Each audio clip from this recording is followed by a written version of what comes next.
Good morning, everybody. I'm Larry Weishuhn. If you enjoy real-world hunting and fishing talk, you're really going to enjoy listening to my good friend Luke Clayton and his guest for the next hour.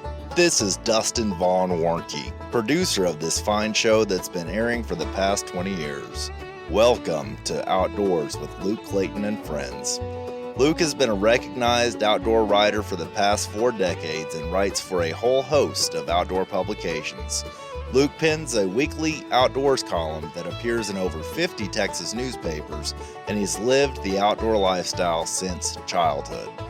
Luke partners with such companies as Pyramid Air, the ultimate source for air guns and outdoor essentials, CVA muzzleloaders, and their fine line of CVA Cascade centerfire rifles, Smokin' Tex electric smokers, ATN thermal scopes and binoculars, the Choctaw Hunting Lodge in southeast Oklahoma, owned by the Choctaw Nation, Butcher Packer Supply, everything for the home butcher and sausage maker, the Dallas Safari Club at biggame.org, and the Saskatchewan Department of Tourism. Now, here's Luke to kick things off with his longtime friend, Larry Weishuhn. Well, thank you, Mr. Weishuhn, and Mr. Guru, Dustin Warnke. I have nicknamed Dustin Guru because he is a computer guru. Larry, are we ready to talk and visit and have some fun here on our segment that we've been doing about 20 years? It is hard to believe it's been that long, Luke, but I've enjoyed every moment. And absolutely, you're right. You know, it is 4th of July, or very close to that time when people hear this. And it's our 250th anniversary of our nation. And, you know, we're so very proud to be citizens of the USA when you get right down to it, and appreciate all those folks who in the past have gotten us to where we are today when you get right down to it. And I was thinking about this as I was having coffee this morning. You and I are almost, when you individually, we've lived almost a third of that time. It's hard to believe when you think about it. We think in terms of a long, long time. 250 years is a long time ago, but when you think in terms of lifetimes, it hadn't been that many years ago when you get right down to it. So it's amazing where this country has come to, and where I'm sure where we're going to go to in the future. And of course, I want to wish everybody the happiest and the safest of 4th of July events. I know there's going to be a lot of celebrations, a lot of different places, and I think our celebration may be to kind of kick back a little bit and spend time with the family more than anything else. So, but there's a lot of other stuff going on too. While we're thinking about, we need to thank DSC, Conservation Education, Hunter Advocacy, Hornady, Accurate, Deadly, Dependable. We'll come back to that a little bit. Stealth Vision, some of the finest scopes there are to be had anywhere in the world, and binoculars and a whole lot of other stuff that they're coming out with too. And so Taurus, I love shooting those Taurus Raging Hunter handguns. Choctaw Hunting Lodge, oh my God, I can't wait to get back up there. And we got a new sponsor coming on board too, AgriLife, which we'll talk a little bit about that a little bit more in the future. Mr. Bob Winfrey's gotten us involved there, and we'll talk about that some other time, like the next time we get together. But My gosh, July, not that far away from hunting seasons. Got all kinds of stuff coming up here in just a matter of the next couple of weeks as well, too. You're right, Larry. You're talking about, we're still in the course of things, looking at the whole world. We're a young country still. Oh my gosh! I've been to a few foreign countries, and I don't think there's many that you probably haven't been to. But you go to, I remember when I was in Japan. There's some old stuff there. I mean, they've been there forever. Places like that, and in Europe, places that are that withstood a couple of world wars and are still there. Yeah, so United States we're still a young country and got a lot of good stuff ahead, but we won't get into all that. We're all waving the flag today. By golly, I'm just so proud to be here. Put it that way. Amen. Yep. So we do have a lot of fun stuff coming up. Something fun that we just did, folks. I think it warrants us talking a little bit about it. we joined our friends Edgar and David Cotton in Kaufman County. They have a ranch. Edgar does, and David is his son. They're a team. They work together on just about Yes, sir. everything. And Larry and I and Jeff Rice and Rick Lambert. That's Miranda's dad. Become a good friend. I've been friends with Larry a long time, but Rick's he's a hoot. I enjoy visiting with Rick. But so we were fit. They have about a 25-acre lake there that they're managed for trophy bass, largemouth bass, and there's a dock out there, and they, if you have bass, you have to have food for bass. So they've got brim stocked in there, sunfish, all kind of perch. Larry and I used to call them, right, Larry? They were known as perch. Absolutely. Anyway, so I brought a fly rod, and we had some light tackle and some worms, and I had a little spinner, a little bitty MEP spinner. But I was so impressed with Rick. Rick stays busy, and he told me, he said, I haven't had a chance to fish, and he's retired now, from his wine company or wine store and all that, making his wine there in Lindale. And I don't think I've seen a grown man have more fun than that fishing in a long time. You know what? He kept saying, he said, I'm going back to the time when I was an 8-year-old kid when I was fishing with a cane pole. He was using actually your fly rod, and it's kind of like a cane pole. And right. Of course, that particular lake is they do such a great job. The Cotton family does when it comes right down to it in terms of making sure that there's more than ample forage for those growing bass that they have in there. And oh my gosh, we actually ended up catching some. They've got their own brood pens, or I'm calling it pens, brood ponds for forage fish. Yeah. They had one that was they just released a whole bunch of tilapia in, and then we caught a bunch of the bluegill and put them in the other pond where it's set up primarily for bluegills as well too. And so beyond that, had a great opportunity to do a bunch of other stuff, and particularly in terms of more visiting, but really got tickled with watching Rick fish, and I mean, all of us caught fish. Wasn't any question about it. I mean, it was just every time you drop a hook in the water, they were pretty much something was going to bite from something a little bit bigger than a minnow to bluegills that were larger than my hands, and my hands were pretty darn big. So about the size of a catcher's mitt, folks. Yeah, they are. So yeah, they were, but they were some big ones, weren't they? I mean, some nice ones. I don't know, some of those larger brim. The first one I caught, I hate to brag, maybe he wasn't spooked yet. I caught one that literally, I bet that rascal was close to 8 inches long, big old. But we did catch a bunch of like 6 inchers. The one mistake that I made, I've considered myself somewhat skilled in this kind of stuff, but I knew we were going to eat some of these or fix them up, a few of them for Rick to take home and eat. Nothing better than brim or bluegills. I mean, they are so good. Oh man, But a mistake that I made, I've got a little Rapala, a wooden handle, small bladed fillet knife. I should have brought that because it's like doing surgery even on a big brim. When you're filleting with a big knife, we got it done. We did. But all through that, I said, why didn't I bring this little knife is not over, probably handle and all, is not over 8 inches long. But man, next time we do it, you can really do some fine filleting with that little bitty blade, So anyway, we got it done. We scaled some. The little ones we scaled, and they're good like that, sunfish or brim, cooked with the tail on, by golly, Yeah, I think that's what Rick kept talking about. I filleted some of the bigger ones out. So, there's some people don't like bones in their fish, and so we wanted to make sure that I went through there and made sure there were no bones in the fillets that we sent home with Rick. And then he, like you mentioned, he scaled some. Of course, that's how I grew up eating fish. Me too. That way, but the fishing was absolutely fantastic. We spent a little time hunting seasons are not that far away. We looked at some right before you got there. We went down into pastures and looked at some spots where we're going to set up some new blinds kind of out in the middle of nowhere when you get right down to it in that part of the country right there. And back in a big chunk of woods that really hadn't been hunted for, gosh, I have no idea. I know it's not been hunted as long as the Cotton family's had it. No.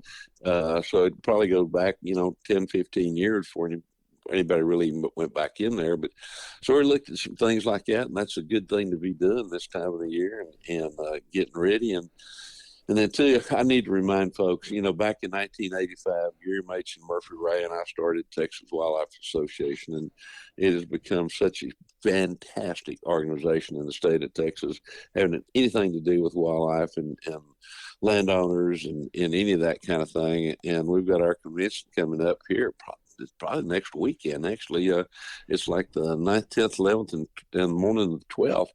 And they're at the J.W. Marriott in San Antonio. It's going to be a trade show as well this year. We've got like 40 some odd booths, and there'll be day passes that they're essentially all got to show up and say, hey, I want to go through the booths, and they'll kind of take you from there. But and then of course we got the week in between, but then the fall, like the 23rd, 24th, 25th, 26th, well, you and I'll be up at Dallas and at the Grapevine at the resort up there, the Gaylord Texan Resort for the DSC summer show. And God, we got like 500 booths coming up, be there, and all kinds of great things. I'll be there to visit with folks as well too. And if they want to learn more about Texas wildlife, they can go to www.texas-wildlife.org. And if they want to learn a little bit more about the Dallas Safari Club, the DSC or the DSC Foundation, they can go to www.biggame, that's BIGGAME.org, or the DSC Foundation, which is www.dscf.org. And those are pretty much volunteer organizations when you get right down to it. So not a whole lot of money goes into anybody's pocket. It goes to conservation and the good things that we need to do to continue to enjoy the outdoors, such as we have in the past and at the present, and darn sure want to keep that in the future. You bet. And Larry, the deer here close to the house, I've got actually two trail cameras out. These fawns are up and on the prowl. I've seen some. I mean, they're up with their mothers moving right now. They're no longer hid in the grass, So antler development is coming along. I've seen some. Oh man! This area where I live is kind of known for some big bucks. It really is. There's quite a few. The deer numbers are pretty high. It's Kaufman County where I live, But I've seen those antlers are sprouting out pretty good right now. So they will be a buck's antlers by as far as the length and the width, the maturity, by what, August? They're going to be pretty much what they're going to be, aren't they, Larry?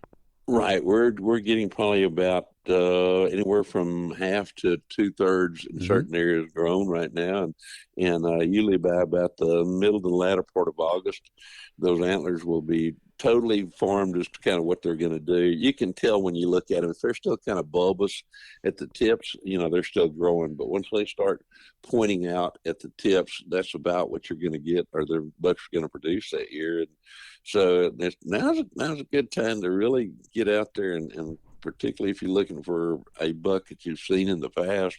And then, of course, the best time to hunt one of those bucks that you know something about is going to be that earliest opportunity, which is generally bow season, not just here in Texas where we live, but a lot of other places as well, too. And, we're not that far away from hunting season when you get right down to it. I like in the low country of South Carolina, their season will open August the 15th. And, and in Texas, it'll be the tail end of September, and then there's all kinds of other dates scattered in between, and all the other things that are coming up for hunting, such as elk and, oh my gosh, mule deer, black bear, and I mean, good gosh, there's all kinds of things. Plus the bird hunting coming up. That's right. Too. It won't be long, and the days right now are getting shorter, just a little bit shorter every day of daylight. It is. Well, Larry, speaking of of time, we are out of it. We need to wrap our segment up. But thank you so much for being with us. And next week I've got a little catfishing talk, and I've got a trip that you were busy, you couldn't make it. Coming up with Texoma with Chris and Bill Carey. But we'll talk about that a little bit next week. So you be safe and look. I'm already looking forward to our next visit, buddy. Me too. Well, friends, Mr. Larry Weishuhn is going to tell you about the finest hunting optics that we have ever found. Look, these are called Stealth Vision. They come from Crockett, Texas. Dr. John McCall developed them. They're 34 millimeter tubes as opposed to the narrower tubes, so more light transmission. They have a little green light that comes on. That scope is leveled because that's when you want to pull the trigger. They have an optional lighted reticle as well too, and a whole lot of other products. And folks can learn more about them by going to stealthvision.com.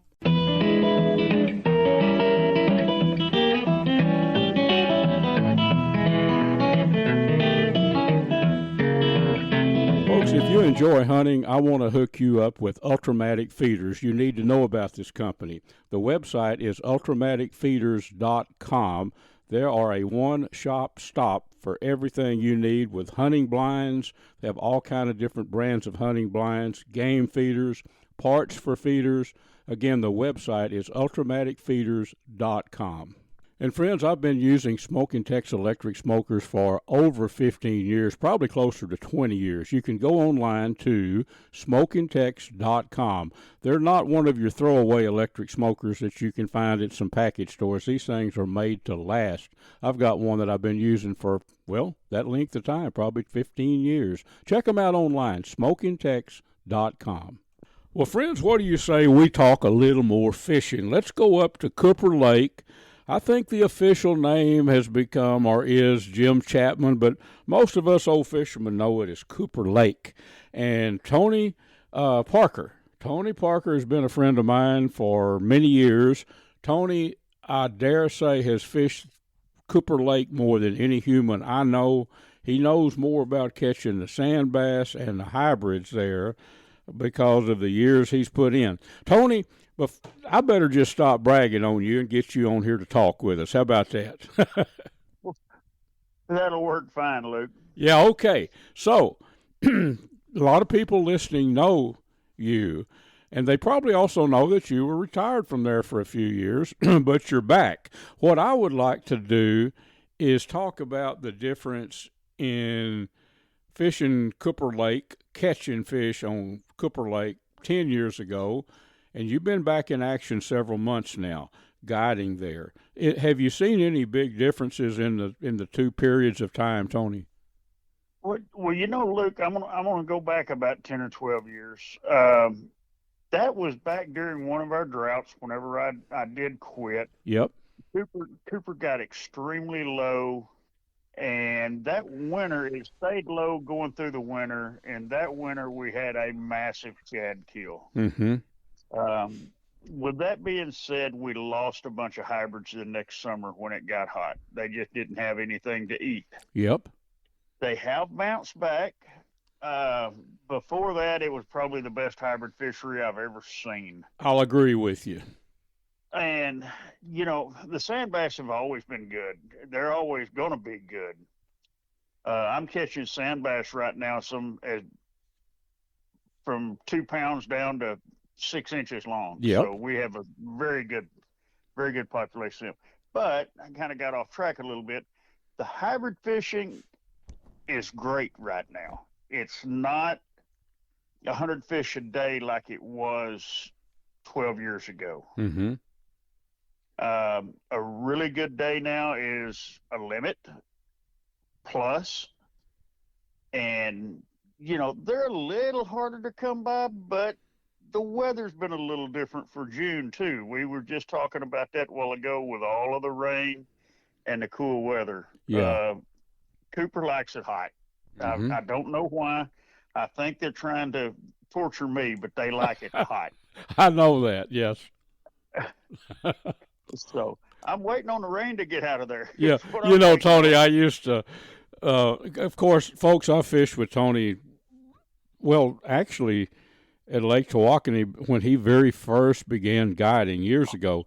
But I fished with him. I fished with you several times, a bunch of times there at Cooper. And I remember, I'd be wearing the light. I normally don't dress like I'd be putting that big hat on and the long sleeves, and because middle of the day, those rascals would turn on. I remember that. I know what you're talking about when you say they torture you, because the bite usually midday is really good. Is it still that way? Well, I've got customers this morning. I'm not meeting them till noon. Now, yeah, I have seen a few hybrids being caught of a morning, but that's mostly a live bait thing. And Luke, you know me, I do not use live bait. I know it. Well, it's a lot of fun. And, there are times, I guess, when live shad are better, but it's so much fun and fishing like you do, staying on the patterns. I've never been out there with you. We didn't catch them on slabs, or are they hitting slabs? And folks, Tony, people are listening to us on the radio. They all know what we're talking about because it's from northern Arkansas to Texas, but on the podcast, slabs, folks, what we Texans call a slab is nothing more than a lead spoon. So are they hitting slabs or soft plastics better now, Tony? I'm actually catching them on both. Yeah. I'm starting to see a little bit of schooling activity. 90% of the sand bass I'm catching on slabs, and about 15 down to 20 foot of water. Yeah. I'm just finding them on electronics and staying on top of them. Yeah. Right. Now the hybrids, are they about the same? A lot of times the soft plastics are better for the hybrids, but what's going on right now? It depends on the situation. I am seeing a few fish starting to chase shad and stuff up on top of the humps and the flat. And it's basically just where you find them. It's about half and half on whether I'm catching them on slabs or sassy shad. I got you. But can I tell you a little story, Luke? You may have seen this picture on Facebook a couple of days, if I have time. You got plenty of time. Go ahead. I'd like to hear it. Yeah. Well, I did not have a client, and this has been 2 weeks ago, I think, and I was going to go out and look around and carry my wife out. We get on a school of hybrids, and she catches a couple, and I catch one, and I cast back out, and I get another bite. I set the hook on it, and I said, well, it's another hybrid. And I get this rascal in that's about a 6.5 pound fish, but it wasn't a hybrid. It was a full-blood striper. That's right. Well, I saw that picture on that. Yes. But the problem with that is Cooper's never been stocked with stripers. No. This one was sure a full-blood striper. I could have actually weighed it and turned it in for a lake record, which I did not.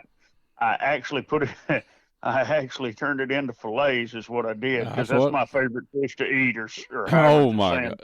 Yes, yeah, I saw that. I did see that picture. I was wondering, well, what the sulfur. There's no upstream. There's no striper stock that I'm aware of. What I bet you what had to happen is during the stockings, there had to be a lone striped bass in with those hybrids. What do you think? What's your thoughts? Well, there's all several different ways it could have happened. If you'll think back in history, Lake Fork, which got a natural sand bass population, but it also has a lake record for a hybrid. And that come in some of the flood years. Mm-hmm. And I have caught stripers in some of the creeks, not necessarily rivers, way away from anywhere that had any stockings for them. I mean, we've got a lot of creek systems and stuff, so who knows how it got there? It just got there. It's there, yeah. Well, when I saw that picture... I'm not saying there's ever going to be another one caught. Yeah. You know, Right. Well, you got him. You got your record in that cast iron skillet. I love to be honest with you, hybrids and stripers. I love them both. I don't know if it's a fine point because I am an old school fish eater. I like them both, but a hybrid, man. Tony, we're you and I are known for getting. I'm known for getting off the topic. You're talking about eating fish. Well, we could talk for 4 hours about that. We were up in Saskatchewan, and I work with the tourism department of Saskatchewan. And I've been up some of those fly-in lakes, a bunch of them in well as recently as 2 years ago. But we developed a way that I did. I'm proud of this. You know, your blackened fish where that skillet is white hot. And then what are you going to do with that blackened fillet? You're going to put lemon butter on it. Well, we were up there eating walleye and pike every day. You know, you stay up there for a week fishing in these fly-in camps. And I said, look, I did a lot of the cooking. I put butter and got it hot, but not smoking hot, and used the blackening seasoning and put it in there. To me, that's a moist fillet. But hybrids, I had just as soon eat a hybrid as a walleye. And let me tell you, those fresh walleye, it's hard to beat those. But a hybrid striper, I guess the bottom line is one of my favorite fish to blacken or even bake in the oven with butter and basil, you know, a little garlic powder. It's hard to beat those things, Tony. You know? If they're cleaned correctly, and we have talked about that before. Yep.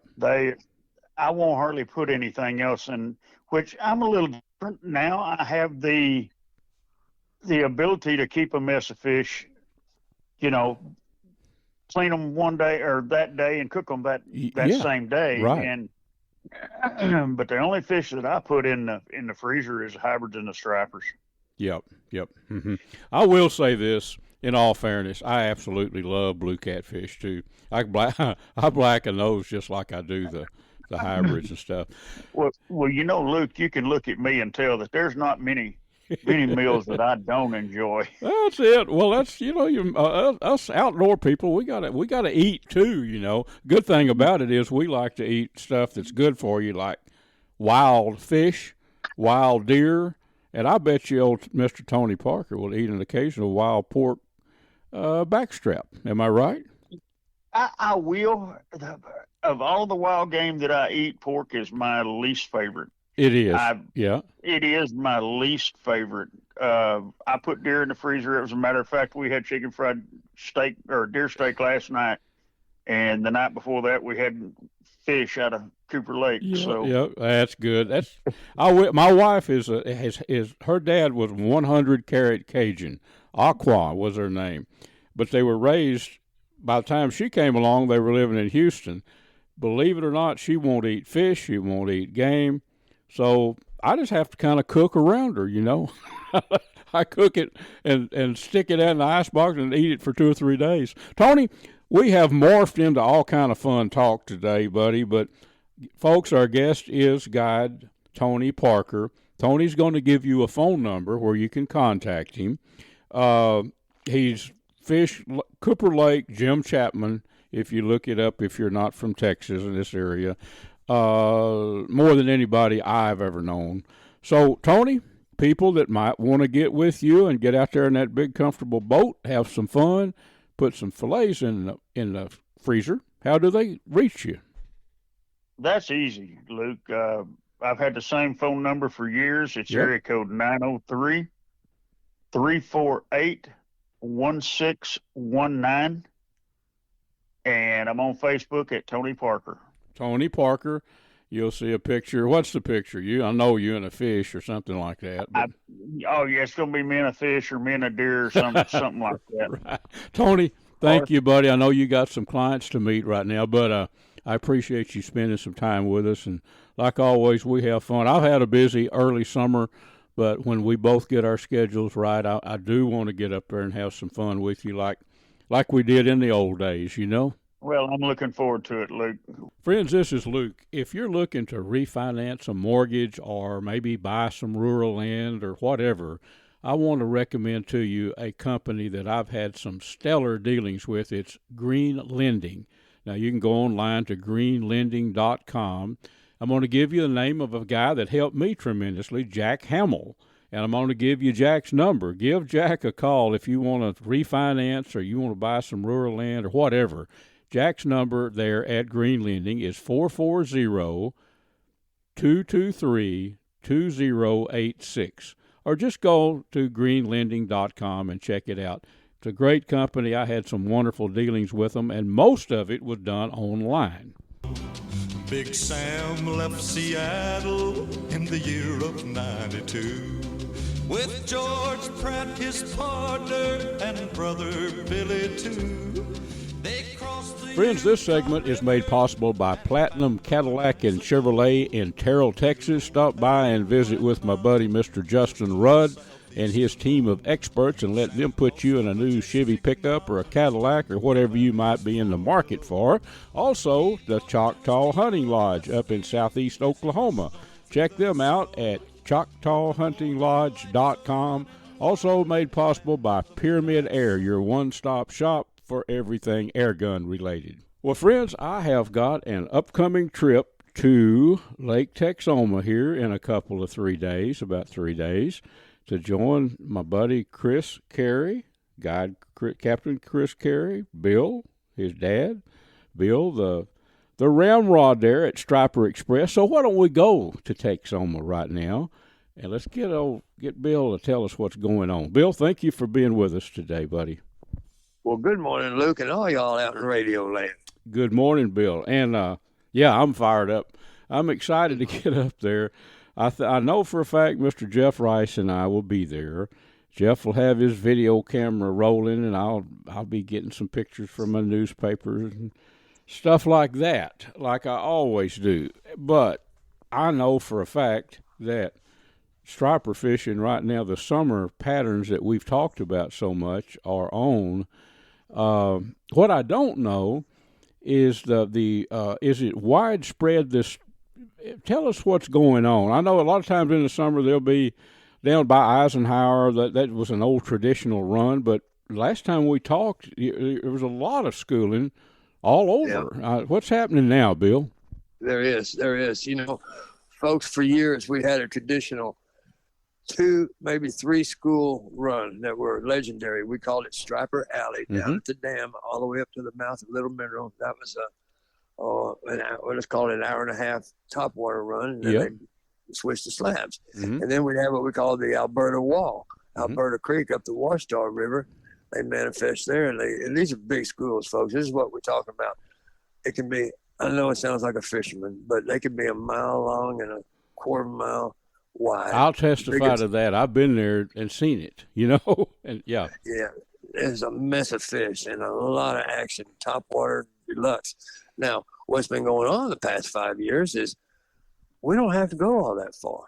We've got so much bait in the lake that you can be running early in the morning. And I got it for 25 years, and you just don't get in a hurry running down to the dam because you need enough light to see those first splashes, because that's the beginning of an hour and a half good topwater run. So we've got fish biting from Mill Creek where we're at. Most of it, we start looking real hard up around the Beer Joint, T.I. Point, up in there, and the Preston Peninsula, that area. And then you're in the main water, big water, where, kind of on a foggy day, you can't see land. You're in the widest part of the lake. You're at the mouth of the Washita. Well, we call it 2 rivers. You know that. And so things are good here. Topwater, hour and a half, and then a nice slab run for another hour and a half. You bet. And then by that time, you got a box full of fish usually, and the old Hannah, the sun is overhead. It's time to get in some shade, as far as I'm concerned. Get in, Yes, sir. Yeah. What I tell people is you'll be catching. You get about 3 hours of that. Yep. You'll be catching, and then you won't. And what's going on is those stripers have taken a siesta. They're done. When it's unanimous, get some wind in your face. Get back to the marina. Take pictures. Have your guy clean your catch. Sack them up and go find some air, because you won't know it's hot till you hit land, and it's warming up quick. It'll be about 10:30, 11 o'clock, maybe a little bit later, but you'll be shaking hands, no doubt, by noon. Oh yeah, for sure. Yeah, so the topwater bite, it's real steady, and the pencil popper I know, but I've been watching some Facebook video and stuff that y'all had. The Chopo bait. Yes, sir. That one is my favorite bait still. I know it's producing if you've got a Chopo on there, you know? Oh yeah, that just revolutionized Topwater. It allows people to quit from wearing out because a popping plug, you got to popping reel. Yeah, constantly. walk the dog with it. Yeah. Yep. Yep. So no, that Chopo, you know, the competitor, the famous one is called Whopper Plopper. Yeah. Right. Berkeley, our sponsor, makes the Chopo, and folks, if you don't know what it is, just Google it and you'll see. It is one heck of a lure. It works well. It makes the right sound and just knocks them out. They can't deny it. Yeah, you could kind of compare it. It's not built like a buzz bait at all, but it's the same principle. It stirs up that water and anybody can fish it. No, there's no walking the dog like a conventional way. You just keep it rolling and and keep it coming, and they can lock in on that surface disturbance is what I'm trying to say. They can lock in on that, and wham. That's a fun bait to fish, though. It really is, you know. You know what's funny is these guys tell me they find out stuff, and it's so interesting them figured it out. They told me, I bought a bunch of them from China. Guess what? The sound is not the same of the plopping. Yep. So I've got about 40 lures that I can't give away at the moment. Well, see, your average person would say, "Oh yeah, that's a Chopo, you know." But you do that stuff all the time, every day, and you get so tuned in to what the fish want. You can tell that, can't you? You know, say, "Wait a minute, this is not what we want." So when we get up there, we'll get out early, I'm sure. Daylight, 5:30 a.m. Early, before daylight. Into port. Love it.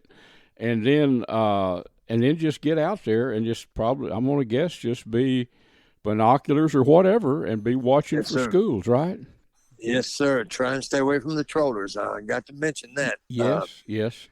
You know, that's a great way to catch fish, but there's also some manners involved here. So, folks, if you like to troll, stay on the outside of these schools. These are huge schools. You don't have to troll through the splashing action because that'll bust them up. Yeah, work the fringe areas of it, right? Yeah, exactly. Then everybody can catch fish. It's common courtesy, but it does surprise me, why people do that. I mean, I get it. They want to catch a fish, and they see the fish there, busting the surface. So, but that's a very good tip. Not only for the guy trolling. Are the people that he might be disturbing, but for him too, he'll catch more fish if he can stay in that action for a while. You know, that's right. Instead of all of them sound. Well, so that's the deal. So when they stop busting the surface, which will probably happen after like you say, an hour and a half or whatever, then they didn't disappear. That's when you work the slabs next, right? That's it. That's it. Yes, sir. They sound and use these fancy depth finders we've got now and just stay on top of them. They will stay running the same direction that they were. And all you do is just, I like Luke, it's a leapfrog. Just go around them. Don't drive through those surfacing schools. Take them wide. And if you have the patience, they won't take long to get to you. And then you'll have another good little action there. Do the same thing after they quit biting that way. I'll tell you what's always amazed me, Bill, is you and Chris and any experienced striper guide, that I fished with a bunch of good guides through the years, but it's uncanny, and I've never figured it out.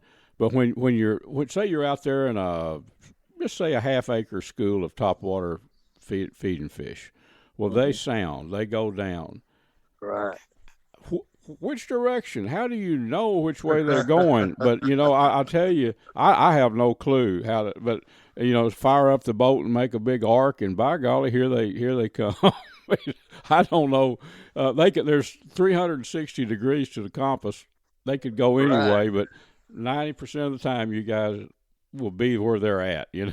That's always amazed me. I don't know. Maybe it's the instinct or just fishing every day, It's them chasing that bait, it's what it is. And there's so much bait that, how many times have you been following a bank and come to a cove or even an entrance to a marina, and that school will split in half. Half of it will go into the marina, that cove, and the other half will just keep going the same direction. Yeah. And there's plenty for everybody. And that's nice because it splits the pressure. That's true. You know, Bill, before we began our segment here, you were telling me about a lot of the fish. The biologist did a study recently, and a lot of them are mature stripers. I mean, 20-something% or over. Tell me. Yeah. Yes, sir. Uh-huh. Yeah, they just came out with our net surveys, and it's always great data. That's how they base everything. And we have 7% of our fish are 20 inches or better. And folks, we use that 20 inches of reference because our limit is twice the state limit. Mm-hmm. It's 10 fish per person here, and that is including 2 that are 20 plus inches or as long as your leg. That's the brood stock, and they are fertile. They come into their 3rd year, and they're 20 inches long, and they are fertile fish. So that's why we refer to 20 inches. Yes. Okay. Yep. And then that's about a fourth of them that or maybe up to closer to maybe 30% that you're going to catch. So it's not hard to get them, and then there's still plenty of what we call box fish, the eater. That's right. You can get your Mm-hmm. Good eaters. Yes, sir. Everything is fine here. These fish starting right now will be 5 pounds. A 20-inch fish will be 5 pounds. Mm-hmm. Then as the summer goes on, they lean up. It's, I always used to tell people, you can see the thermocline on all these electronics. And I said, when they come up out of that thermocline, they are holding their breath, and they are fishing. They are feeding in lower oxygen content water, and then they go back to where they stays. People always used to say, oh, look at those. And I said, that's where they stays. They're not fighting there. They're just resting and getting ready to do it again. When they come up, they got to eat quick and get back, don't they? I mean, yes, sir. And they're amazing. These fish are voracious feeders.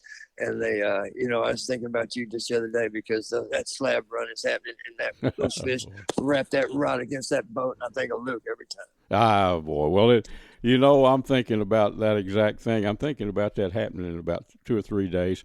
Bill, right. You're easy to track down, of course. Striper Express. You guys you can Google it, but striperexpress.com, and you can set up arrangements for people. I do recommend this time of year, unless you live within an hour of Texoma, which some people do.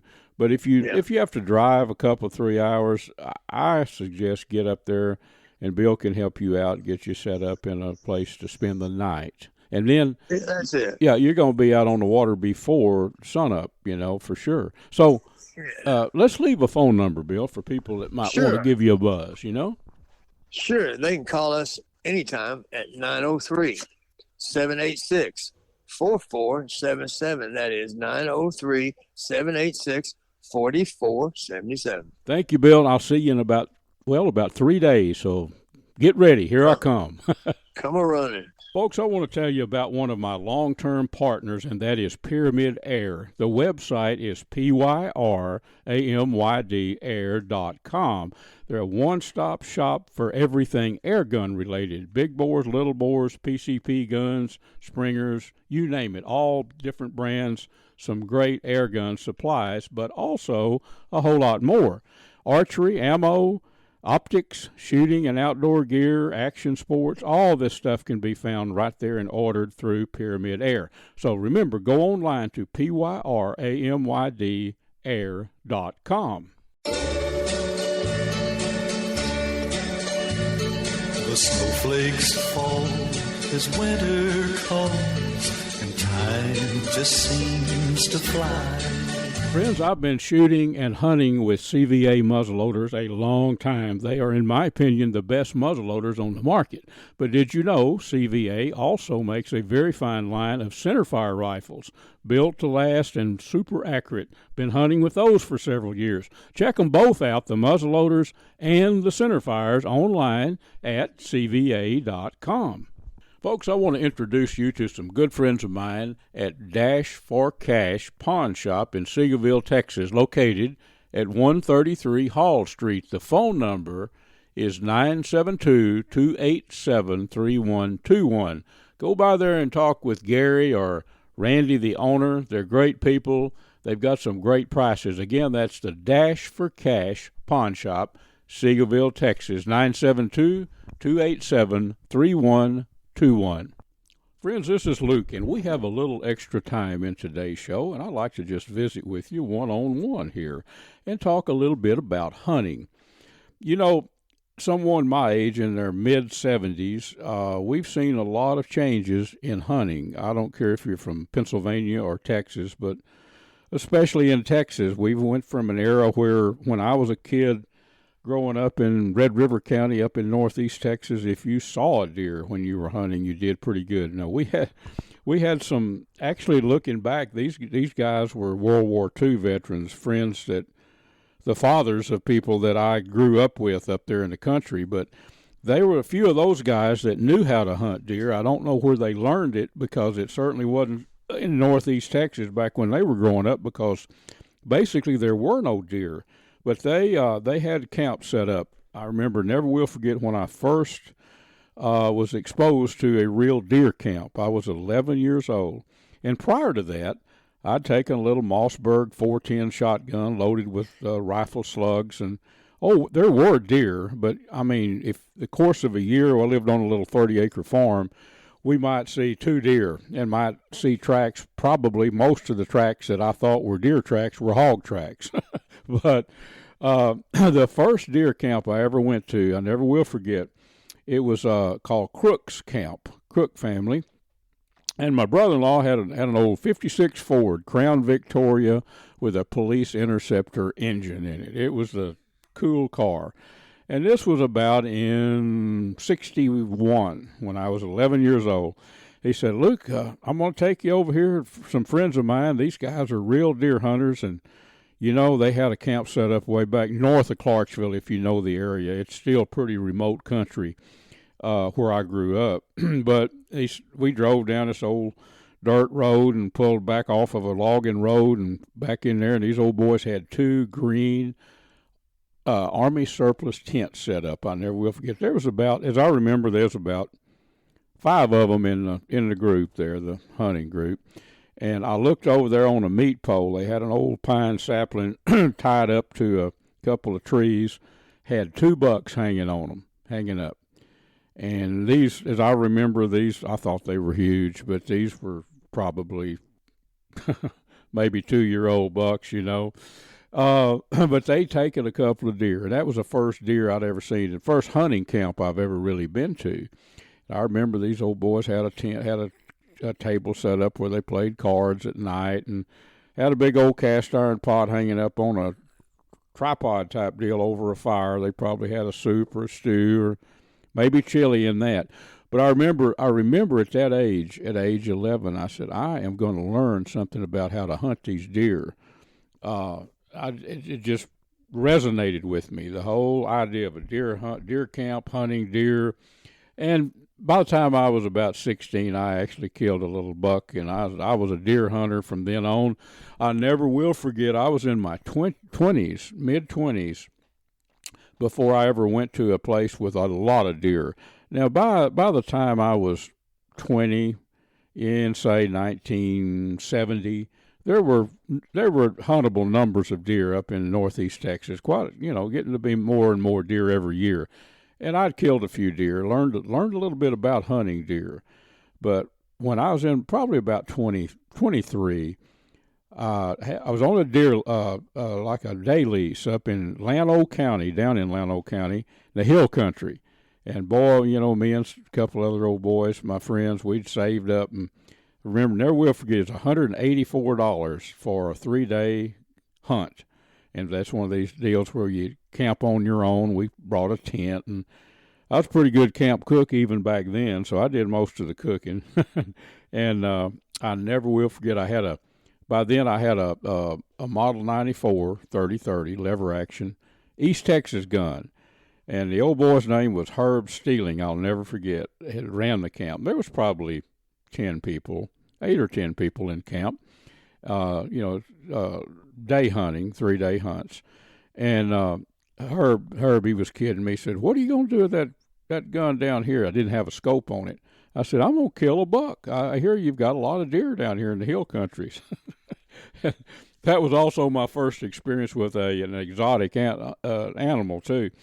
So as luck would have it, I was never will forget it. Sitting on a board up in an old live oak tree in the middle of a little clearing, and about 30 minutes after daylight, here come this doe trotting across there, and here come a buck. I thought it was a big old buck. It was actually a spike, about what we call a goat horn spike. It had spikes about 10 inches long, but I dropped it at 71 yards. I paced it twice. So I remember Mr. Steeling, Herb, came up to me. He said, "Well, you do know how to shoot that old iron-sighted gun, don't you?" And I said, "Well, yeah, I got me a deer."